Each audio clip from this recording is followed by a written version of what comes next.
Muž uzavrel manželstvo s vlastnou dcerou a neskôr s ňou mal aj dieťa. V roku 1995 mal Stephen Walter Palladel 21 rokov, keď sa cez internet zoznámil s 15-ročnou Alisou. Po niekoľkých týždňoch písania za ňou prišiel do San Antonia v Texase a presvedčil ju, aby ušla od rodičov. Alisa odtehotnela a v roku 1998 porodila dceru Denise. Steven bol voči nej aj dieťaťu násilný a tak sa 17-ročná Alisa po roku rozhodla dať dceru na adopciu. Dievčatko si osvojili Anthony a Kelly Fusco a premenovali ju na Katie. V auguste roku 2016, keď mala Katie 18 rokov, sa rozhodla skontaktovať so svojimi biologickými rodičmi. Steven a Alisa boli stále spolu a vychovávali ďalšie dve dcery.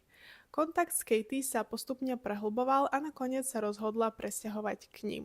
Spočiatku sa jej vzťah s biologickým otcom javil ako bežný, no Alisa čoskoro začala pozorovať správanie, ktoré pripomínalo partnerský vzťah a nie vzťah otca a dcery. V novembri roku 2016 od Stevena odišla, pretože ju situácia znepokojovala a v máji v roku 2017 našla v denníku jednej z mladších dcer informáciu, že Katie je tehotná.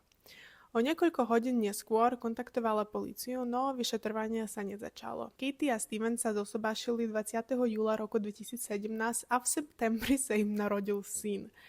V januári 2018 roku ich oboch zatkli za incest a súd im prikázal, aby sa k sebe nepribližovali. Katie sa preto vrátila k adoptívnym rodičom. Steven sa s tým nevyrovnal a dňa 11.